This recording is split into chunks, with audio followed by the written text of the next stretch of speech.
I'd like to talk about non-formal caregiving system which we've established in our program. When we started in 2004, an expert psychologist would go to the community and she would work out of our clinic. There was no engagement with the communities there. We had many challenges, including few clients, high dropout rates, and most importantly, people with high support needs, they got only medical care. They did not get the full spectrum of psychosocial care. And then we decided that we have to relook at the program, make it a bottom-up approach. So in 2009, after the CRPD and our engagement with it, we changed the format. A non-formal caregiver is someone from the community itself. That person could be a friend, it could be a neighbor, it could be a distant relative, it could be a co-worker, it could be anybody from the community itself. Our field workers and peer supporters are also part of non-formal caregiving system.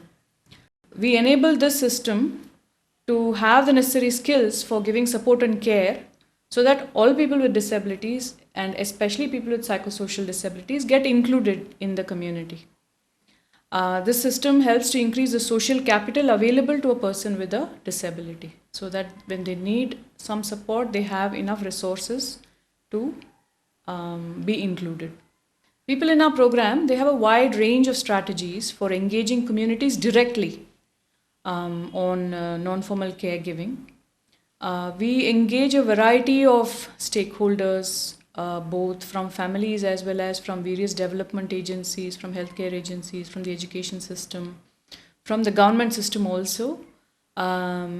We engage them in skill building and knowledge building on how to give support and care for people who they serve in the communities.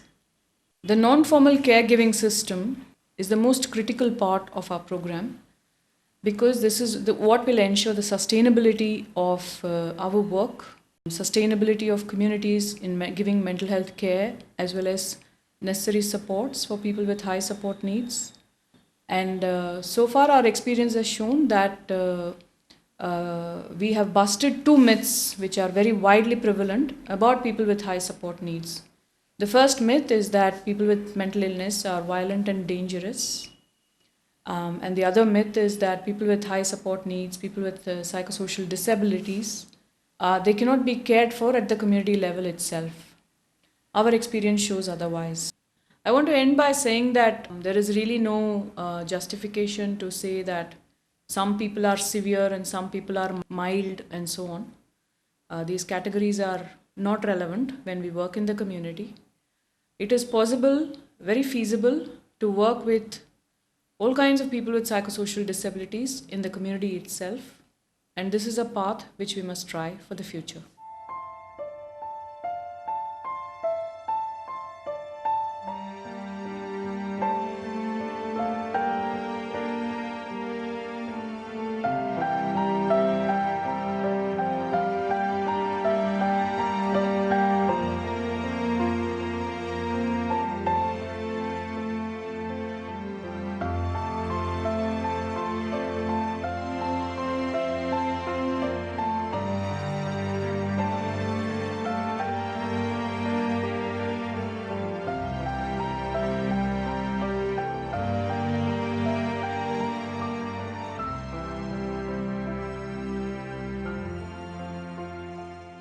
Corner meeting म्हणजे की वस्तीमध्ये एका जागेवर एकत्र ज्या बायका गप्पा मारत बसलेल्या असतात त्यांना जाऊन आम्ही माहिती सांगतो. त्याला आम्ही कॉर्नर मीटिंग असे म्हणतो. या मीटिंगमधून आम्ही लोकांना मानसिक आरोग्याबद्दलची माहिती सांगतो, बापू ट्रस्टची माहिती सांगतो. या मीटिंगमध्ये पुरुषही असतात आणि स्त्रियाही असतात. आम्ही दोघांनाही ही माहिती सांगतो. आणि या मीटिंगचा उद्देश आमचा असा आहे की जास्तीत जास्त लोकांना मानसिक आरोग्य काय आहे याबद्दल माहिती व्हावी. आम्ही वस्तीमध्ये भावनांवर बोलतो. वेगवेगळे विषय असतात, विषयांथ्रू आम्ही लोकांपर्यंत पोहोचतो. जसं की रागावर नियंत्रण कसं ठेवायचं, तसेच डिप्रेशनचे काही लक्षणं असेल तर ती कुठली, अशा पद्धतीने आम्ही लोकांना माहिती सांगतो. माहिती सांगताना लोकांनाही असं कळतं की माझ्यामध्ये बहुतेक असं काही आहे का, किंवा माझ्या आजूबाजूला असं काही आहे का. पण ते लगेच येऊन अप्रोच होत नाहीत. ते मीटिंग झाल्यानंतर येऊन भेटतात आणि मग आम्हाला सांगतात की आमचा असा असा प्रॉब्लेम आहे, आम्ही कशा पद्धतीने तुमच्याकडे येऊ शकतो, पत्ते विचारतात. आणि त्यांना सेंटरवर बोलवायचे असेल तर अशा त्यांच्या गरजेनुसार त्यांना आम्ही सेंटरवर बोलवतो. केवळ त्यांना फक्त सपोर्ट काउन्सिलिंग करायचे असेल तर आम्ही सपोर्ट काउन्सिलिंगसाठी त्यांना घरी जाऊन सपोर्ट काउन्सिलिंग करतो. या मीटिंगमध्ये आम्ही वेगवेगळ्या पद्धतीचा वापर करतो, जसं की चर्चा पद्धत, फ्लिप चार्ट दाखवून लोकांशी चर्चा करणे, रिलॅक्सेशन घेणे, ABTचे डीप ब्रिदिंग घेणे किंवा मग फक्त ओम चॅन्टिंग करणे. हे जे आमचे काम आहे, हे लोकांना माहिती व्हावं आणि कलेतून कशा पद्धतीने मानसिक ताण कमी करू शकतो, हे या मीटिंगमधून लोकांना माहिती होतं. या कामाचा फायदा अजून एक आहे की माउथ टू माउथ पब्लिसिटी होते. म्हणजेच एकापासून दुसऱ्याला हे मेसेज जातात आणि मग लोक एकमेकांना, शेजारच्यांना किंवा त्यांच्या नातेवाईकांना जर गरज असेल तर अशा लोकांना आमच्याकडे पाठवतात. पुढे जाऊन आम्ही या मीटिंगमध्ये वेगवेगळ्या प्रकारचे बदल करत जातो, जसं की गोष्टी सांगणं किंवा मग त्याचबरोबर लोकांना घरच्या घरी ताण कमी करण्याचे काही मुद्दे सांगणे. म्हणजे की खूपच राग आला तर डोक्यावर थंड पाणी घेणे किंवा थंड पाणी पिणे, किंवा घरामध्ये जर काही क्रायसिस होत असेल, भांडणं होत असतील तर अशा वेळी शांत बसणे, राग कंट्रोलमध्ये आणण्यासाठी उलटे अंक मोजणे किंवा मग श्वासावर नियंत्रण ठेवणे. अशा काही गोष्टी आहेत ज्या इमिजिएटली लोक करतात आणि आम्ही त्यांना सांगतो. याच्यातून आम्हाला क्लायंट भरपूर मिळतात आणि याच्यामध्ये वेगळं असं आमचं नातं झालेलं आहे, जे कम्युनिटी आणि आमच्यामध्ये आहे. ते आहे प्रेम, आधार आणि विश्वासाचं. या नात्यातूनच आणि विश्वासातूनच आम्ही पुढचं काम करतो. कॉर्नर मीटिंग घेणे हे आमच्या कामाचा एक महत्त्वाचा भाग आहे. ही मीटिंग घेताना आम्हाला खूप काही त्राससुद्धा होतात, जसे की जागा न मिळणं, किंवा पुरुषांची मीटिंग घ्यायची असेल तर पुरुषांनी मीटिंगला न येणं, किंवा मग जर मीटिंग घेतली तर सह्या आणि नावं द्यायला लोकांनी घाबरणं.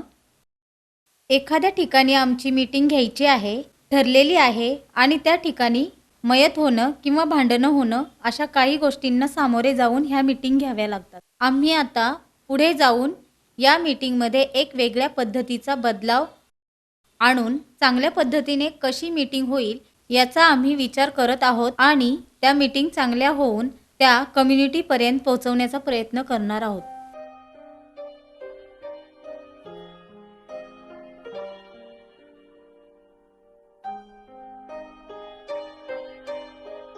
हम लोग बस्ती में जाकर अवेयरनेस मीटिंग लेते हैं। उस मीटिंग में पोस्टर लगाते हैं, पैम्पलेट बांटते हैं। इस मीटिंग का उद्देश्य है कि लोगों में जागृति पैदा करना है। इस मीटिंग को लेने के लिए 15 दिन का कालावधि लगता है। उस कालावधि में बस्ती के की पर्सन को, आंगनवाड़ी टीचर, मंडल के अध्यक्षों हमको मिलना पड़ता है। उनको बापू ट्रस्ट क्या काम करता है ये बताना पड़ता है। और वो बताने के बाद उनसे हमको 20 या 25 लोगों की ज़रूरत है, ये करना पड़ता है। फिर वो लोग हमारे 20 या 25 लोग देते हैं और अवेयरनेस मीटिंग हमारी होती है।